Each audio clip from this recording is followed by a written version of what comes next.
What is up, everybody? This is your boy, Teran Rodriguez, bringing you another edition of Set Point. And you're wondering, what the heck is Teran doing on a Saturday afternoon? Well, little did I know, the volleyball season has begun when it comes to the NCAA women's volleyball side. Yes, I can't believe it. The NCAA women's volleyball season is here after certain long months, after going without volleyball through the months of April, May, June, a little of July, and a little of August. We have some volleyball on the NCAA side, as we had some certain volleyball teams do battle. Who were they, and which teams came out victorious, and which teams came out on the other side of the stick. Also, Pitt, one of the favorites from last year, has released its schedule, as well as the ACC. Will the Pitt Panthers have a successful season this year, or will they falter?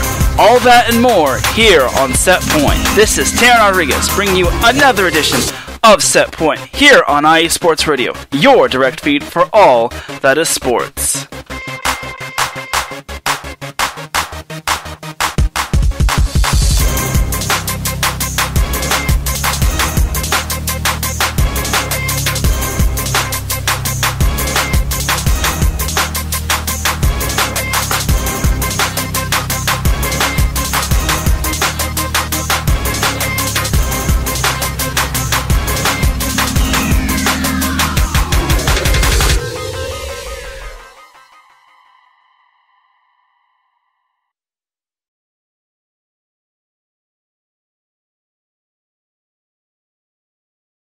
And welcome everybody to another edition of Set Point.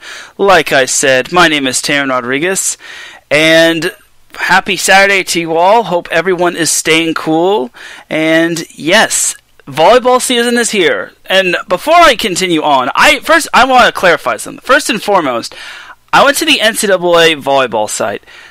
I could not access any volleyball schedules. It never told me that there were volleyball games going on this weekend. So, I got to say this, the NCAA schedule is not fun. Like, it's certainly not fun. Like, absolutely not. Like, no. And I definitely got to give a shout out to one of the Set Point followers, NCAA VB Scores, who sent me a Google Docs sheet, and he was very nice to send that to me, and by the way, his name is Ed Strong. That's the guy who runs it. His true actual Twitter is by Ed Strong. So definitely gotta give a shout to Ed for sending me the Google Docs. It definitely is appreciated, because if he hadn't sent me that, like, I would have never known. Because I actually saw on the NCAA Twitter that they retweeted, I think, Louisiana's tweet saying, finally, it is game day. And it's like, uh-oh, I did not know it was game day. I didn't know this was the first day of the NCAA women's volleyball season, so, oops. But, that's a mistake I foolishly made. I said the season started pretty much on Tuesday, but I will say this, the Season 2 premiere of Set Point will still start on Tuesday, September 22nd. So that's a thing right there. And again, a big shout out to Ed Strong, aka NCAA VB Scores. It's not affiliated with the I don't think it's affiliated with the NCAA. So there's that. But again, he had noticed my tweet and he said, handful of matches involving teams from the Sun Belt, like Texas State, and teams playing independent with their conference canceled, mostly from Southland, like University of Central Arkansas and University of South Florida in the next few weeks. And then I honestly thanked him. I said, and I told him the same thing. I tried to find matches on the NCAA website, but it wouldn't let me go past the final between Stanford and Wisconsin. And then he said, oh gosh, the NCAA website is terrible. Other than my sheets, Volleyball Magazine does a good job of listing games that have a stream available. Unfortunately, in this case, there are none. They also have a separate article on the 5 total matches this weekend. So again, I definitely do appreciate you, at NCAA Volleyball Scores, aka Ed Strong, for helping me out. It really does help me out, so I gotta give you a little bit of an applause button.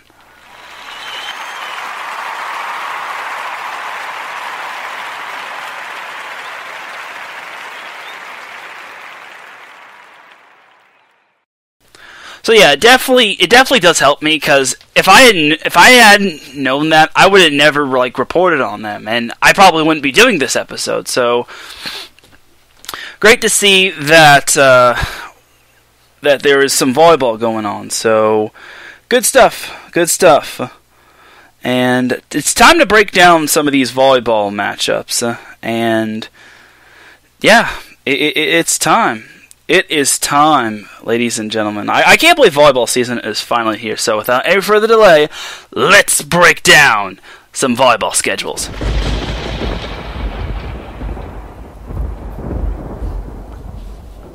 I had to sound the thunder on that. I really had to sound the thunder. So, the first and foremost, the first schedule that popped out at me, and I actually found this out on Friday myself.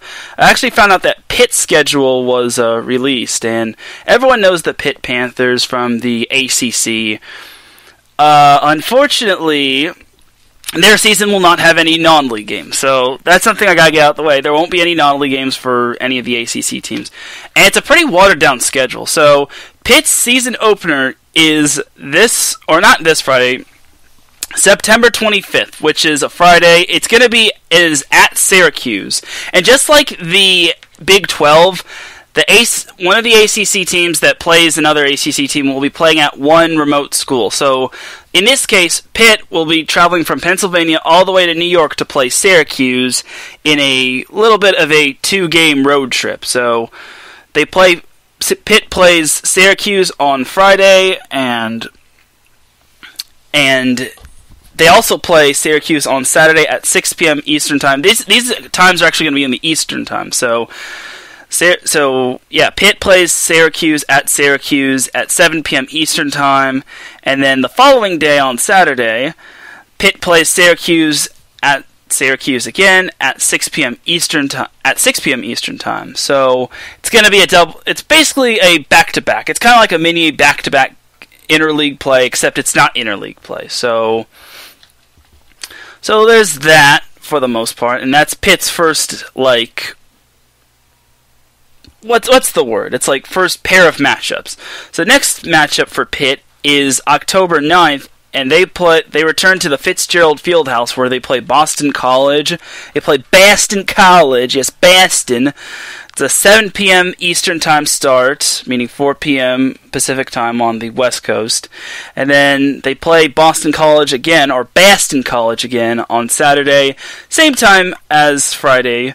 So that's the Boston College. And then this is going to be a good matchup. Pitt travels across to Indianapolis to play Notre Dame on Friday, October 16th at 7 p.m. Eastern Time. I think that matchup is going to be fun. I think Notre Dame's a pretty good team. I mean, they always have a good team year in and year out. So I definitely think Pitt is going to be a great matchup for Notre Dame, especially since it's going to be at Notre Dame. And contrary to popular belief, there won't be any fans. I'm pretty sure there won't be any fans in the stands. So if they're not going to have it for one conference, they're not going to have it for others. So Pitt versus Notre Dame is going to be fun. And then the funny thing is, just like the Baylor and Texas matchup, Pitt and Notre Dame will be facing one another on Sunday at 1 p.m. Eastern Time, so that's a 10 a.m. start time. I wonder why. Maybe it has something to do with Notre Dame being a Catholic school and whatnot. I don't know.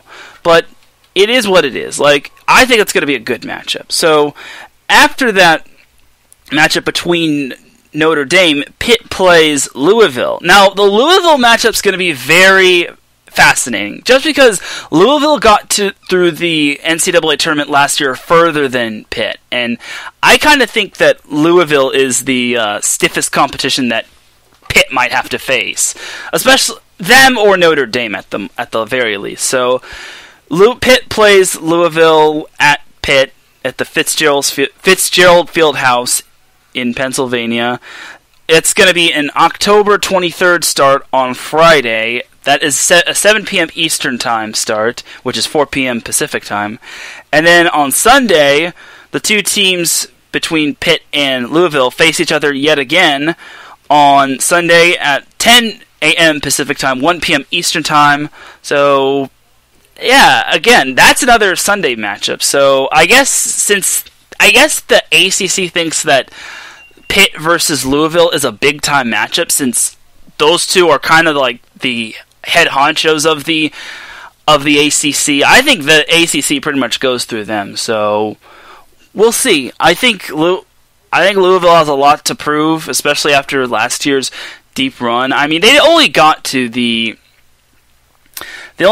Sweet 16, where they kind of laid a goose egg against Minnesota, was it? Because Louisville got to the Elite Eight. I want to say it was the Elite Eight after they upset Texas. That was still probably the most craziest upset I've seen. So yeah, so Louisville kind of has a lot to prove. Pitt also has a lot to prove. Like, again, last year Pitt was the most disappointing team I've seen. Like, I can't really stress that enough, that Pitt should have had a deeper run, because if they get past Cincinnati, they get a rematch with Penn State, which they split. Last year, the two teams beat one another on their opposing team's home floor. Pitt won at the Rec Hall, while Penn State beat Pitt at Pitt.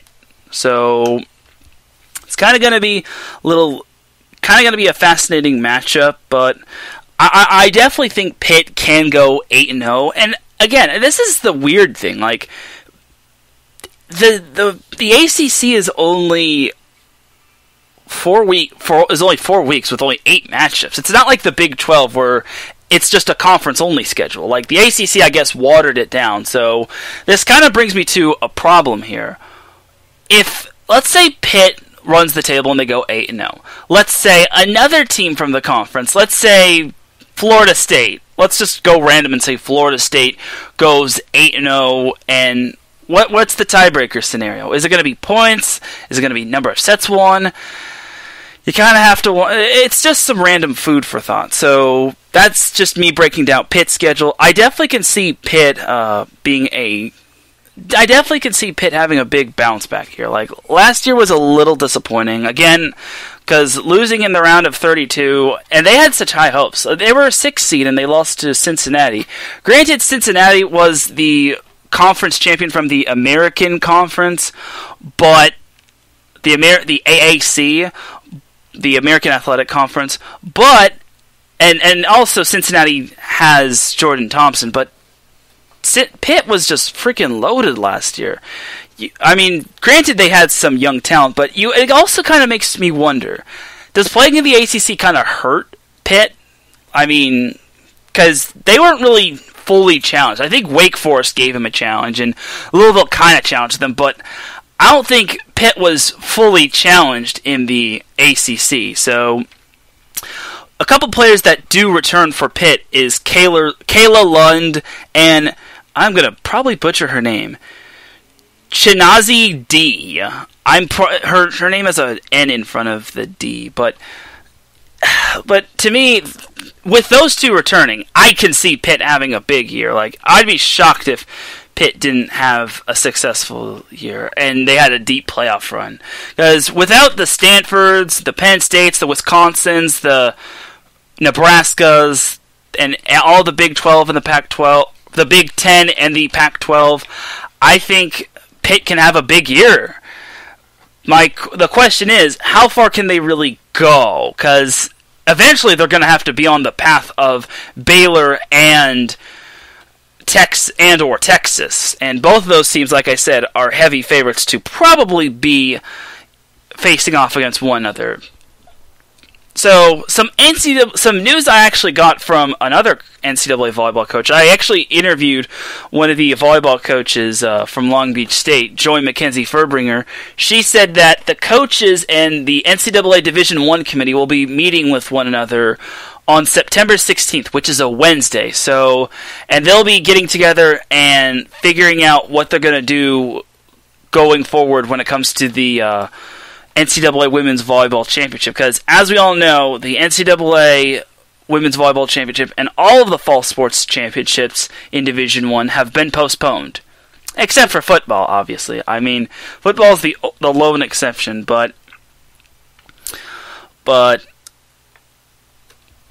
to me, I think that's going to be a big meeting, and it still makes me wonder, if they're postponing the fall championships, are they going to have to, how are they going to work it into the NCAA men's basketball season, the NCAA women's basketball season, and then the NCAA men's volleyball season? And then you also have to throw in that some of the conferences that postponed their season will be starting later in the year of 2021, which is definitely going to be a rude awakening for certain teams and certain players, because certain players at, say, Long Beach State, which I'll be honest, I interviewed a pair of players that are on the indoor women's volleyball team of Long Beach State and the beach volleyball team at Long Beach State, kind of are in a bit of a crossroads, because let's say the Big West and the NCAA agree to move women's indoor volleyball to the spring. Now they have to. Now the players that play on the beach and indoor volleyball team have to make a tough decision. Do they forego? That they have to choose one or the other? Because I highly doubt it can work for both, unless, of course, the NCAA and the Big West Conference are willing to accommodate, because I just don't see it happening. Unless, of course, they have morning practice on the beach side for the beach volleyball team side, and then you have indoor practice on the indoor women's volleyball team side. And then you also have to factor in classes, and it's just not going to be a whole lot of time for those student athletes. So I really think postponing, these conferences postponing the start to every team and every conference really hurts, especially for women's volleyball and beach volleyball, really hurts them.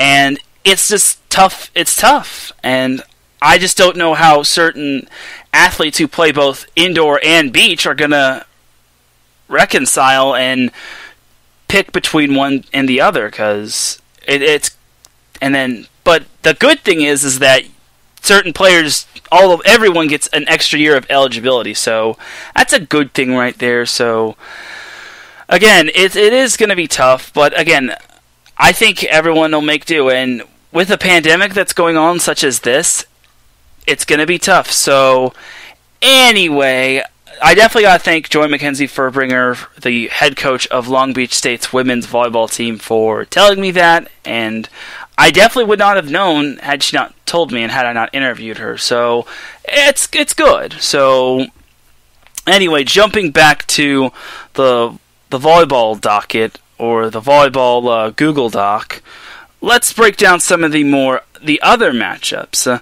So looking at this, we have on September 24th, Georgia Tech plays Miami. And according to this, Pitt is number 3. And according to my to Volleyball Scores, who sent me this doc, I guess Pitt is number 3 in the unofficial. This is probably unofficial, by the way.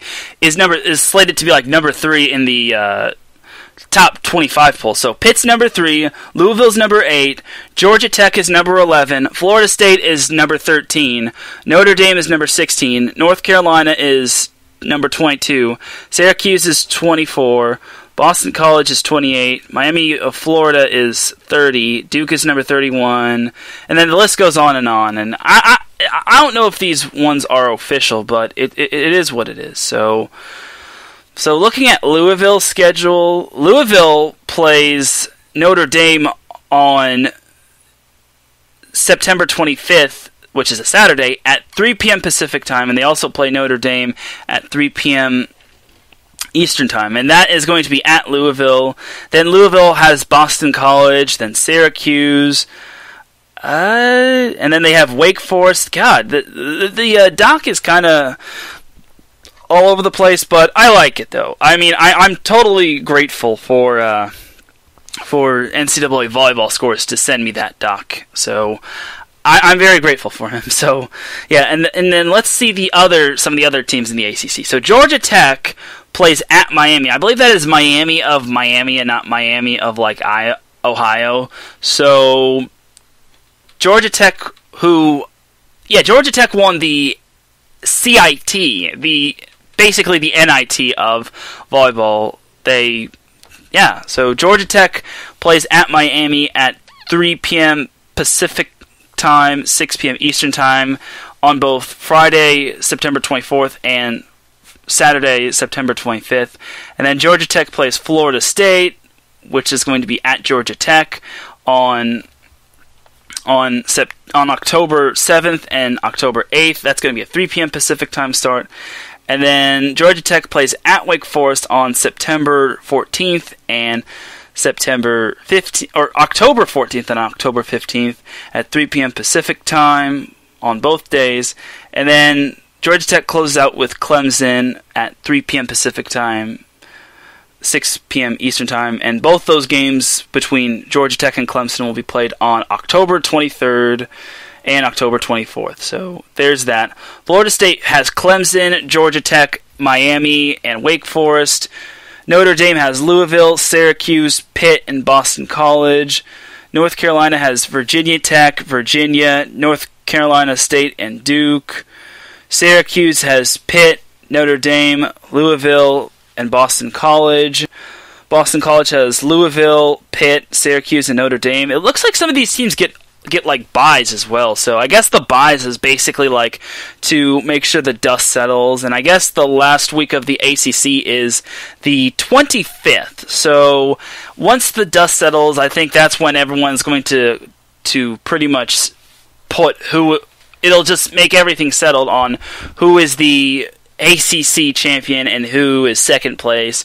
I also did get note from Joy Mackenzie Furbringer that the NCAA is looking to shrink the tournament bracket. Like, they're going to take it from a 64-team bracket to, like, maybe a 48-32 team bracket. So that's going to be quite interesting to see. I hate to use the word interesting, but I definitely think it'll be quite fascinating to see. So yeah, and this conference is quite big because it's got a lot of teams. So I guess for like travel purposes, they want to make sure they don't like mess it up. So I guess I understand like 8 conference matches.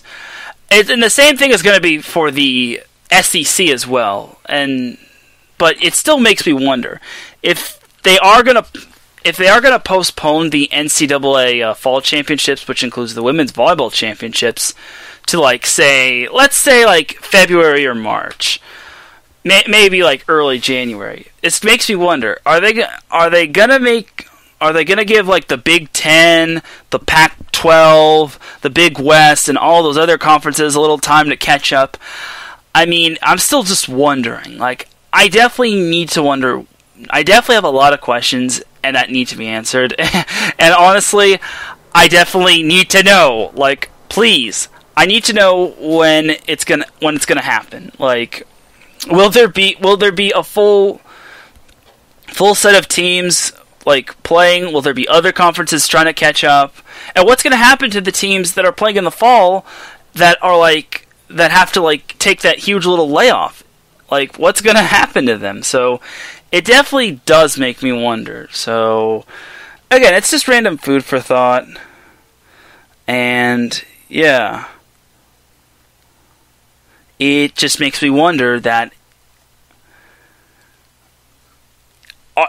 this whole season's going to be a little bit unbalanced. But I think it's at least we're getting some volleyball. Like, and then I guess I feel other teams are definitely going to be scouting the competition, because other teams that don't get to play, like USC, Stanford, UCLA, Wisconsin, Penn State, Nebraska, Purdue, Colorado, Utah, etc., they'll probably be scouting the competition and just wondering how every team is adapting to being able to play and what every team's strengths and weaknesses are. So I still have to wonder. So, but we'll see how it goes. We shall see. So, I mean, it just is what it is. So, I'm just glad we're getting some volleyball, and that's pretty much the ACC. The SEC has not released any schedules, which really is lame. I mean, hopefully we do get some teams releasing their schedules pretty soon, because I definitely want to see how the SEC will be decided.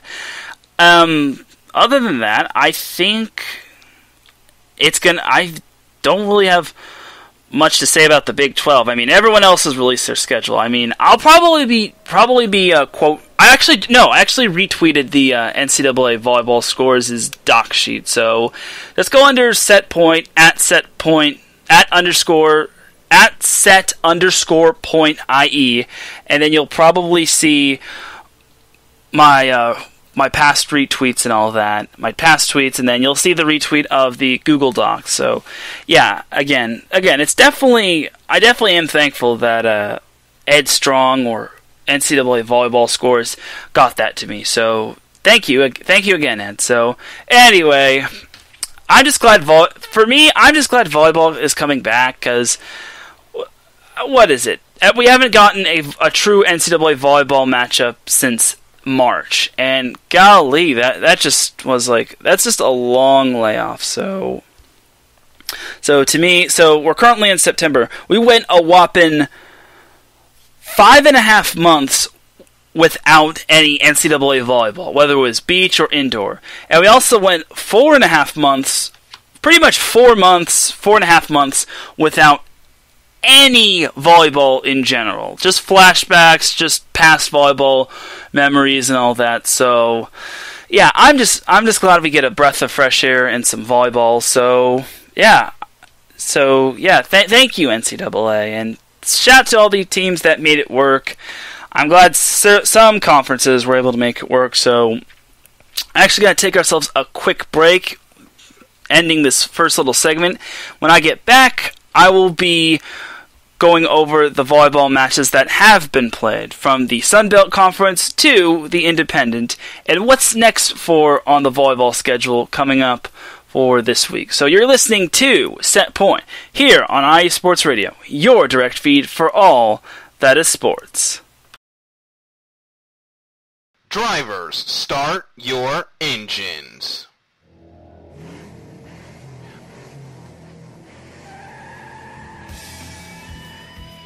Auto racing takes many forms, from the close quarter contact of NASCAR to the high-speed, high-risk atmosphere of IndyCar, all the way to the pinnacle of technology with the Formula One World Championship. No matter if you prefer the high banks of Daytona, the concrete canyons of Long Beach, or the flowing curves of the Nürburgring, the international language of motorsports is simple. Go fast, run hard, and come home first. So join us, myself, Darrell Kinsey Jr., Lolita Camello, and Michael Ward, on a world tour of all the best motorsports has to offer on the Extra Mile, Thursdays at 7 p.m. Eastern, 4 p.m. Pacific, only on your home for all that is sports, IE Sports Radio.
From the home plate to the nets, the end zone to the finish line, Here nothing is off limits and no sport is safe.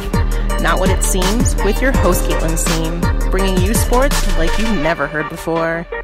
Catch me Thursdays at 5 p.m. Eastern, 2 p.m. Pacific, right here on IE Sports Radio. The only question is, are you ready?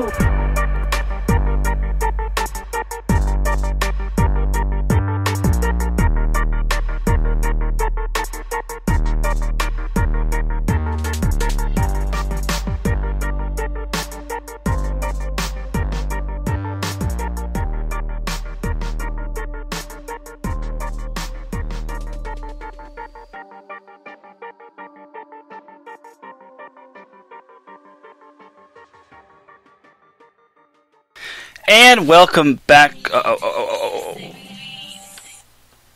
And welcome back to Set Point. Sorry if I had to stop that drop right there. Once again, this is Teran Rodriguez here for segment numero dos of Set Point.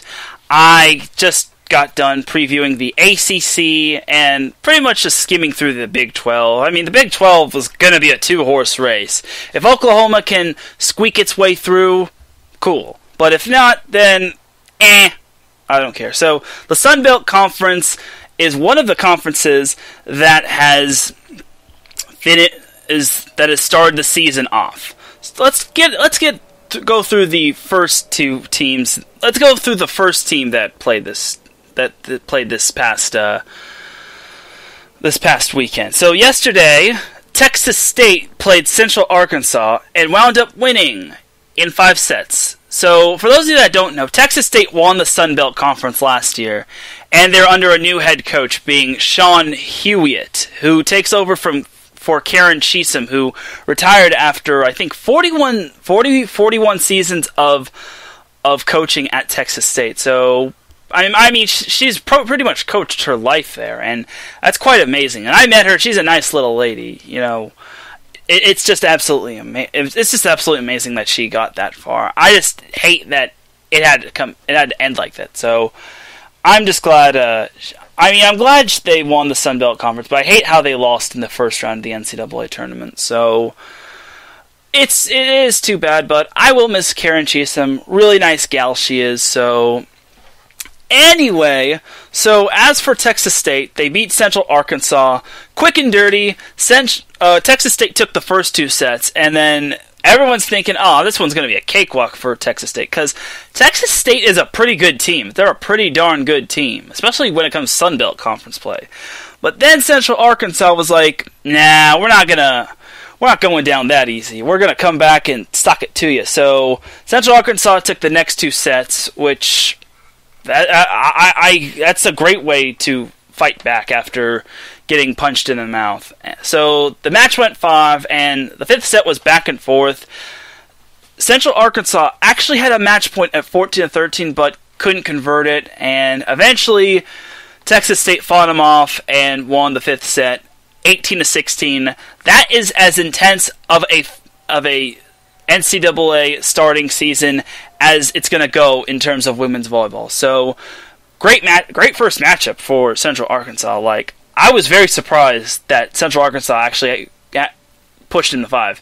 Maybe it was because of rust, but I don't know. I think Texas State deserves a lot of credit for not backing down. It would have been cool to see Central Arkansas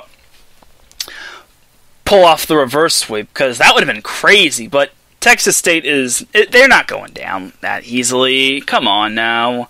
Another matchup that Texas State managed to win was against Stephen F. Austin.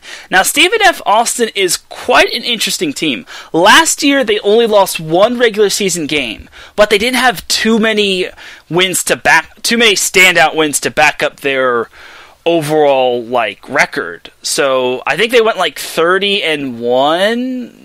Somewhere along those lines, and they were I think they were given the number 33 seed, the 32 seed, and then USC, which hails from the Pac-12, got the number 32 seed, 33 seed, and then USC smacked Stephen F. Austin out of the gymnasium. So, from what I heard from NCAA volleyball scores, this was actually Stephen F. Austin's first loss in quite a while. I think they had the second longest home winning streak behind Cal Poly, and I was pretty surprised that Stephen F. Austin lost, just because I think Stephen F. Austin's a pretty darn good team, at least for their conference, but still. And Texas, and I'm seeing the tweet right now that this is Stephen F. Austin's first home loss in Shelton Gymnasium since October 31st, 2017, which was 25 straight home wins. So to lose at home is a little surprising, but again, you have to like the resiliency of Texas State. Texas State has some pretty darn good players, and they have some up-and-coming players, and they're not going to back down just because Karen Cheesum isn't coaching anymore. So Sean Hewitt has done a good job through the first two games, so kudos to him. So as for Texas State going forward, Texas State plays UTEP next Friday, September 11th at 4 p.m. Pacific Time, 7 p.m. Eastern Time, and that's going to be a non-conference match. I believe the Sun Belt Conference is the only conference to not have conference games, so that's pretty cool. Looking at Texas State's schedule even further, Texas State plays Houston Baptist on September 18th and September 19th. One is a 4 p.m. Pacific Time start game, and the other is a 9 a.m. Pacific Time start game. So that'll be a noon Eastern Time game and a 7 p.m. Eastern Time game. So that's going to be on September 18th and September 19th, a Friday and a Saturday. So that's pretty cool. Yes. And then Texas State starts conference play. Now, the Sun Belt Conference really does conference play really, really strange.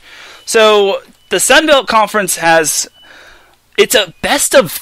it's a 3-game, series. It's almost like baseball, almost, which is very weird. So, Texas State's first conference game is September 25th against UNL Monroe. So Louisiana Monroe, and that's going to be a 9 a.m. Pacific Time start game, which is a 12 p.m. Pacific Time start game, or noon Pacific Time start game. And then and then the two teams face each other again at 4 p.m. Pacific Time, 7 p.m. Eastern Time. So that is very strange. That it's a double header. In other words, it's a double header. And then the even stranger thing is that the two teams, Texas State and Louisiana Monroe, play each other again the day after at 11 a.m. Pacific Time, 2 p.m. Eastern Time. So the Sun Belt Conference is thinking way outside the box, which is pretty cool. Yet pretty wondering on my part. So every team is not going to be playing every team, but every team is basically going to get at least a 3-game series. Basically a doubleheader on Friday and then a Saturday match. If not, then it's probably looks like that's going to be the same for everyone. There's not going to be a matchup on Saturday and then a matchup on Sunday. So that is very, very strange. So that's kind of cool right there. Kind of cool, but kind of strange. But it's whatever. So Texas State play after their 3-game series against Louisiana Monroe. They play UT Arlington on October 2nd at 4 p.m. Pacific Time, 7 p.m. Eastern Time. And then they also play UT Arlington again at 11 a.m. Pacific Time and 2 p.m. Eastern Time. Then after they play UT Arlington, they have another 3-game series against Louisiana, the Ragin' Cajuns. Yes, I'll be talking about them in a little bit as well. So Texas State and Louisiana play each other at 9 a.m. Pacific Time, noon p.m. Eastern Time, and then the two teams face each other again at 4 p.m. Pacific Time, 7 p.m. Eastern Time. So, and then the day after, October 10th, which is a Saturday, the two teams will be facing each other again at 11 a.m. Pacific time, 2 p.m. Eastern time. So again, it's a 3-game series. So that is very, very, very strange. And then Texas State has another 3-game series against Little Rock. Little Rock. Oh, actually, this is actually a good time to say this. Texas State has a bye week after their 3-game series against Louisiana, but then they're back on the court against Little Rock on October 23rd at. There is no time. I guess there's a time to be determined when Texas State plays Little Rock. But that's going to be at Texas State. And then Texas State plays Little Rock again on October 24th. And then, strangely enough, Texas State plays UT Arlington again. Texas State plays UT Arlington on October 30th at 4 p.m. Pacific time, 7 p.m. Eastern time. And then the two teams face each other again at 11 a.m. Pacific time, 2 p.m. Eastern time. So it's kind of strange if you ask me. So I don't know, man. So it's strange to see the same two teams facing one another. I mean, it's good that they're doing that, but it kind of makes me wonder why they're doing it. And they're not facing like other teams like Georgia Southern or anything else like that. And then Texas State concludes the season when they play Arkansas State, which is going to be their first 2 games. The doubleheader is going to be on November 6th with a time to be determined, and then Texas State and Arkansas State play each other on November 7th with a time to be determined. So again, that's a 3-game series with a doubleheader on Friday and then a rubber match on Saturday. Rubber match or game 3 or whatever. And then the other strange thing is that they're still having the Sun Belt Conference tournament, which is really cool if you ask me. I mean, it's good that they're still doing conference tournaments, but it just makes me wonder. And where are they going to have said conference tournament? Are they just going to have it in a bubble? Maybe they should. To me, I think the conference tournament should be played in a bubble. Played at a neutral site, no home court advantage for anyone, even though there won't be any fans. But have it in like a bubble or something. So, but it doesn't say when the Sun Belt Conference tournament is going to be played at, so that's still to be determined. So another team that played one another, or another Sun Belt Conference team that played this week was Louisiana, aka the Ragin' Cajuns.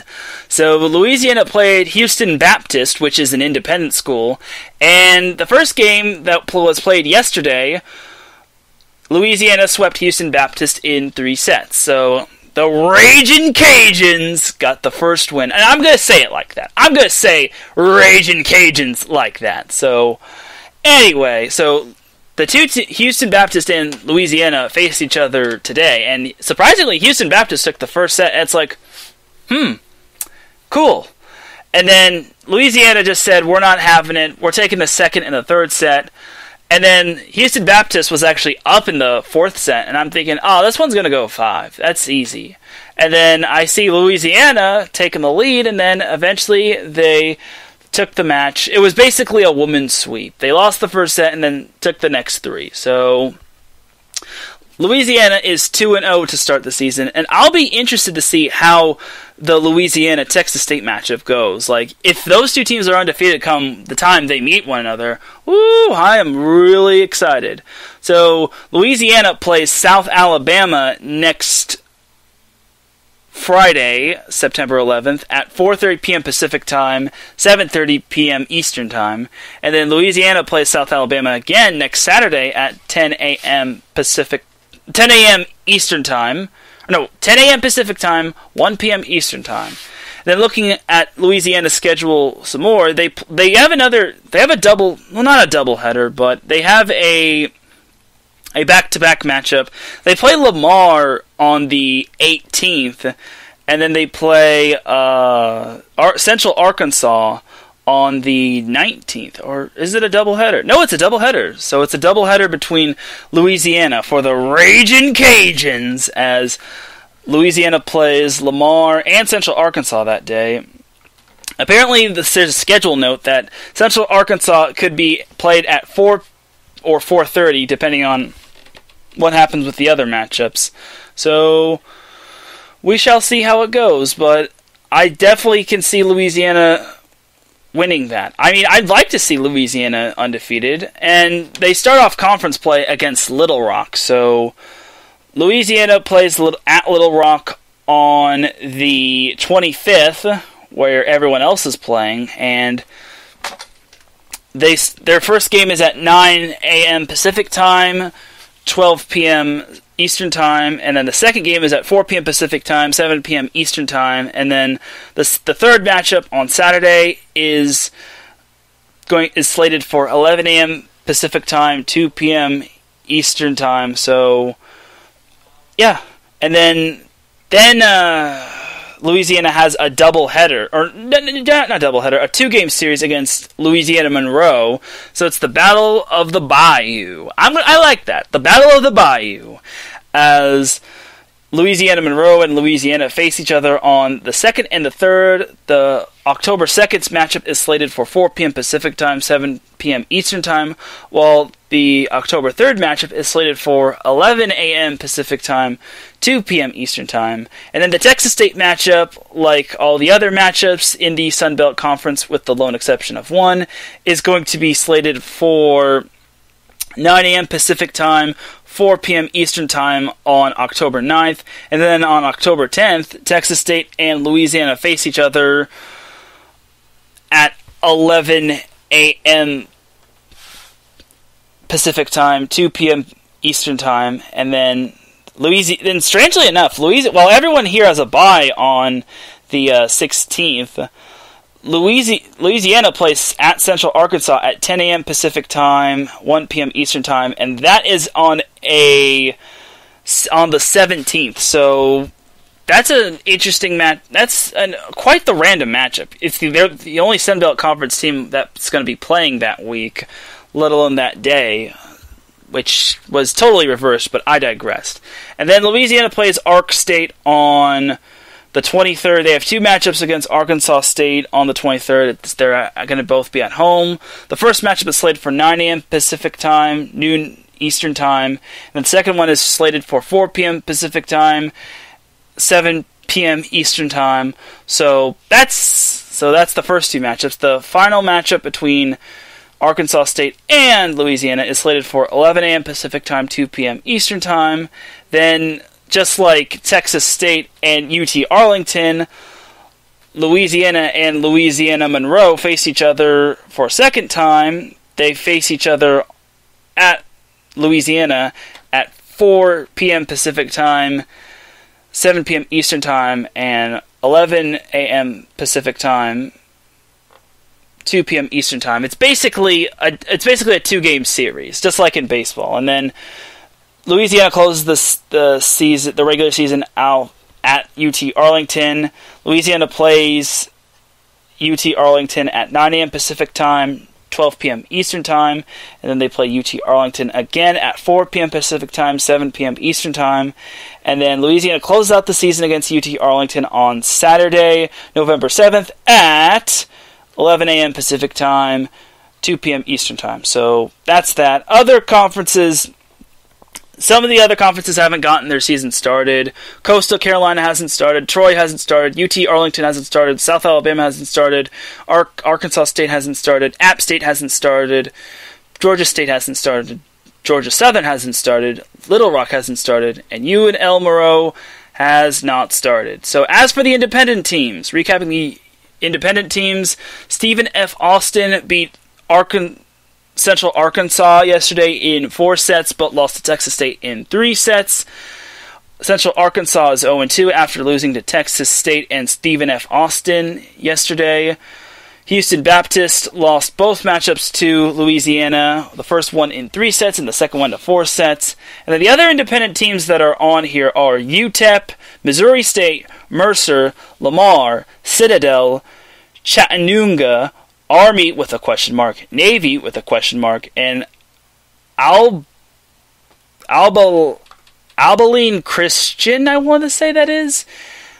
The latter of the 3 have question mark. So I guess their seasons are in limbo because I don't even see any games. So that's pretty much that for all the independent teams.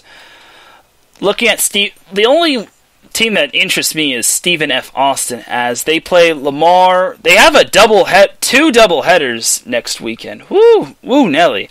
They play Lamar and UNL Monroe in a double header, and then they play Lamar and Houston Baptist in a double header. Then they have another double header the week after against South Alabama and UNL Monroe. Then they play South Alabama again, and then Stephen F. Austin concludes their season against Missouri State and Central Arkansas, and then that's their season. Unless they plan on adding more games, that's the end of the season. So, interestingly enough, the independent teams are kind of make me wonder what's going to happen if a team, well, none of these independent teams are undefeated, but let's say Missouri State goes undefeated. They run the table against Little Rock. They upset Stephen F. Austin. They beat Central Arkansas both times, and they're 5-0. But what happens then? Like, what's going to happen with them? You can't get into the NCAA tournament with a 5-0 record, having beaten independent teams. I don't know what to think. Like, I don't know. I don't know, man. Like, I can't believe it. Like, I don't get it. I don't get what's happening. So I don't know how they're going to do it with the independent teams. Maybe they'll take they'll factor in strength of schedule. I don't know, but to me, maybe. Like, I would think Stephen F. Austin's strength of schedule would still be better. I mean, unless certain teams are going to be adding more games as the season progresses, or this Google Doc gets added more games as the season progresses, I don't see how a team 5-0 that's playing independent gets into the NCAA tournament. Like, it just makes me wonder. So, a lot of the questions will be answered on September 16th when the NCAA Division I committee and all the coaches in the Women's Volleyball Committee pretty much answer my questions. So I'll be interested to see what may happen. So we'll see. We shall see. And I've pretty much gone. I think that's pretty much going to do it for the special episode of Set Point. And I don't really think there's too many other teams to go over. I mean, if there's a team that starts getting hot and then they start to catch my radar, then I'll pretty much just I'll keep my eye on that, and I'll make a note of that for Tuesday's episode, because Tuesday there will be another episode. The season 1 finale of Set Point is slated for September 15th, and I plan to have 2 guests. I want to have 2 guests just like I did with the 50th episode special, but I think that's going to do it for this episode of Set Point. Thank you all for tuning in, whether you're joining me live or joining me on the replay. I definitely appreciate you tuning in. It's mostly appreciated, and I will be seeing you all on Tuesday. And once again, volleyball season has returned, and boy howdy, there is no better feeling. So for the first time this volleyball season, it is time to drop the beat, because I'm about to dip like a banana in chocolate. You feel me? Thank you all once again for joining me for Set Point. I am looking forward to Tuesday and to pretty much diving into the deeper version of like previewed matchups from like other conferences, whether it's the ACC, the Sun Belt, the Big 12, etc., etc. So definitely tune in for that. And I shall see you all on Tuesday for another episode of Set Point. Have a great rest of the day and a great Labor Day weekend. And be safe, everybody. And stay cool while you're at it, too. Good night, everybody.